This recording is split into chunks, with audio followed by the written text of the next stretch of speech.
Hello everybody, my name is kenpoluke, and welcome back to my channel. In today's episode, I'm going to bring back something that I used to do, and it's called CoD Talk. And this is where I rant or just talk about the things that are pissing me off about CoD, or what would be different, or what would be good, and so forth. In the background, you're going to have some STG-44 Red Baron gameplay. And it's not my greatest gameplay. I go like 30 and 20, I think, in this. But it was a really fun gameplay for me. I just had a really good time on that, even though I did shit. You know, not everybody does great all the time, and I'm one of them, man. So I have a lot of great gameplays, don't get me wrong, but this was just fun. But anyway, let's go ahead and start off with the problems I have with CoD World War II. And I do got my list, so that way I don't get off topic too far, right? Alright, so the first thing we're going to talk about is spectating bug. I mean, come on, man. I am so tired of joining matches. The game hasn't even started yet, and here I am spectating for like the first 10 to 30 seconds of a match. I've gone as far as almost a minute and a half spectating. I mean, Sledgehammer has finally, after, what, 2 months of this happening, has acknowledged it and said they're working on it. So they're supposed to be fixed in the next big update for the game, which is supposed to come out soon. And here I am with quotation marks that you can't see. So hopefully they get that fixed. I mean, you can only deal with so much spectating. I mean, you're missing your opening routes and everything, man. And that's very important to get the game off to a good start for you. Alright, the second thing I want to talk about is sprint out times for SMGs and shotguns. Yes, several YouTubers have mentioned this. And for those of you who don't know what sprint out time is, it's the time from when you're running with your weapon to where you hit the ADS and you go to aim down sights. The time length it takes for that animation to happen from your running is what the sprint out time is. Securing Baker. And for SMGs, I find that assault rifles, sniper rifles, even LMGs, they're all basically the same sprint out time for the most part, and SMGs should have that heads up over any of those categories of weapons. Securing Able. An SMG is good for close quarters. So if you're doing all this, if you're trying to do the sprint out and get the ADS, you should be able to beat assault rifles, especially LMGs and sniper rifles. But you don't, and that's the problem. So I don't know. I'm just tired of when I'm running with an SMG that assault rifles and LMGs and even sniper rifles are beating me to the punch on sprint out. Ooh, yeah, let's look at that. So that's definitely another thing they need to fix, and they did mention that too. So I don't know. We'll see where it ends up after that update. Now look at that shit. So let's get into the spawn logic. For those of you who don't know what spawn logic is, it is the logic of the spawn rotation, like when, say, we're playing domination, you got A, B, and C dom points. When your teams start to get into the enemy domination point, the spawn needs to flip. Sometimes it doesn't happen, and on top of that, when you start to get pinned in your spawn, like this map here, it'll happen right here, and on the other side, on A or C, it doesn't matter. It can happen on either one. But they'll trap you in your spawn, and you can't get out of it. All it takes is 3 guys, and since there's 6 people on a team, that can be done fairly quickly. So I would like to see the spawn logic adjusted to where, I don't know, if there's more than 3 or 4 deaths in a spawn, that the spawn will flip, and they need more spawn flipping locations, not just A, B, and C. There needs to be other parts of the map that the spawn logic will flip to. Because that is a huge problem in this game. There's this map, Orange Forest, let's see, USS Texas, the Flak Tower, let's see, what else? There's a couple other ones I can't think of right now. But they're huge problems, and that should not be, man. If your enemy is... Ooh, look at that. Look at this. Look. Oh, yeah. Yeah. 1, 2. Nice little triple here. Now, see here?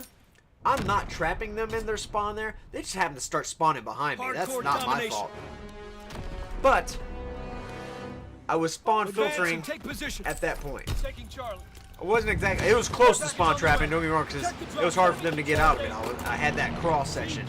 But there, it's not my fault that the spawn flipped behind me, but most of the time that's not the case.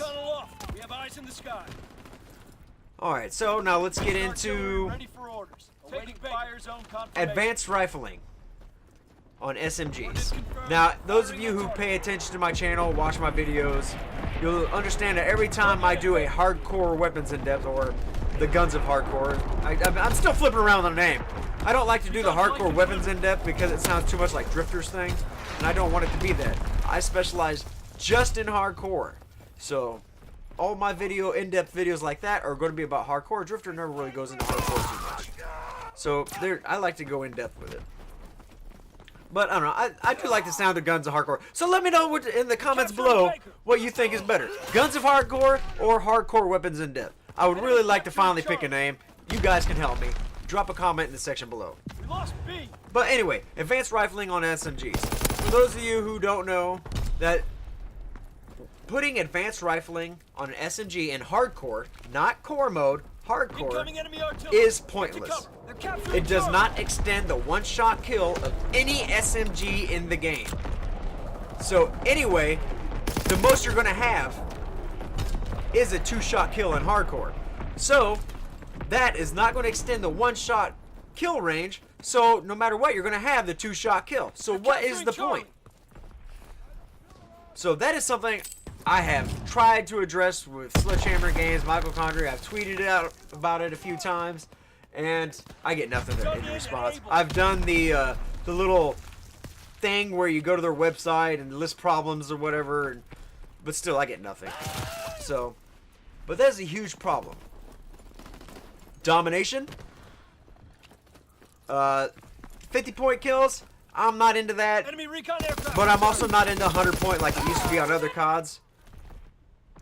I feel let's meet in the middle. Let's do a 75-point kill for these kills. That'll allow it to not be so score streak crazy. And, because, you know, 100-point score streaks, that's going to be nothing but crazy. And they are introducing that into Call of Duty World War II in the special playlist. Just a test between the two domination modes. So that is something we do have looked forward to. And you know, everyone's going to go for the 100-point because they get their score streaks easy. So, I don't know. The Guerrero rifle, it's a hit marker machine. It's not in line with the SVO or the M1 Garand. It is a two-shot kill at 50 meters, where the other two rifles are one-shot kills across the map. There is no two-shot kills for those rifles. They need to fix that with the Guerrero. I know maybe they did it as far as a balancing issue, but let's extend it to the one-shot kill just like the M1 Garand and the SVO, but maybe give it more idle sway to help balance the weapon out. Hardcore hardpoint. Doesn't that sound fucking fun? That's what I would like to see. I would love some hardcore hardpoint. That would be absolutely fucking insane. The SVT-40, or the SVO-40, whatever the hell it is, it needs a buff. It's kind of in line with the M1 Garand, but not really. I feel that maybe if they gave it a faster ADS speed, that it'd be more in line with the M1 Garand. The Vafa SMG, the one-shot kill for that SMG is 1 to 5 meters. That is the lowest in game. I know it has a high fire rate, and it might be the balancing issue that they Sledgehammer introduced for it. But I think they could at least extend it to 10 meters and maybe pull down the fire rate just a hair. I think that would be a much more better balance for the SMG than having 0 to 5 meters and a higher fire rate. I mean, it's still going to be the fastest firing rate in the game, but just bump it down a little bit and extend that one-shot kill. And last but not least, the M30 and the Luftwaffe drilling shotgun and the sawed-off shotgun. Everyone says they need a buff. I agree. I get nothing but hit markers with those damn things. And most people just say they need a buff, and then they won't give any reasons or any fixes for it. There's need a buff. Well, what? What's your idea? So, my idea for those is the shotguns in Call of Duty World at War 2 have, when they fire 8 pellets. Each single shotgun. Now, how about they give them like 2 more pellets? You should not be getting hit markers in hardcore with a shotgun. Any shotgun. It doesn't fucking matter. Enemy capturing Able. So I think if they just add 2 more pellets to those 2 shotguns, or tighten the hip fire, Enemy capturing Able. it'll balance that issue out. Enemy contacted Able. So those are my complaints. Those are my problems with COD World War II. Fairly minimal. I would love to see the hardcore hardpoint. I think that'd be fucking insane. I would absolutely love that. The spawn logic is huge. Advanced rifling's huge. Sprint out times with the SMGs and shotguns. Yeah, it's a problem, but it's not as big as a problem as the other 3 that I've mentioned. So, I don't know. What do you guys think?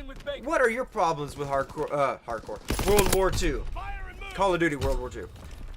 I would like to know. Leave them in the comments below. I'd like to hear what you guys have to say about that and your thoughts on the issue. Able is lost. So I hope you enjoyed the gameplay in the background. I hope you enjoyed the commentary. Hit that like button. It helps me get my stuff out there. If you're new to my channel, hit that subscribe button. Otherwise, show me some love, show me some hate, but show me something. Other way, I'll see you on the flip side. Peace out and happy gaming, people. Day is ours.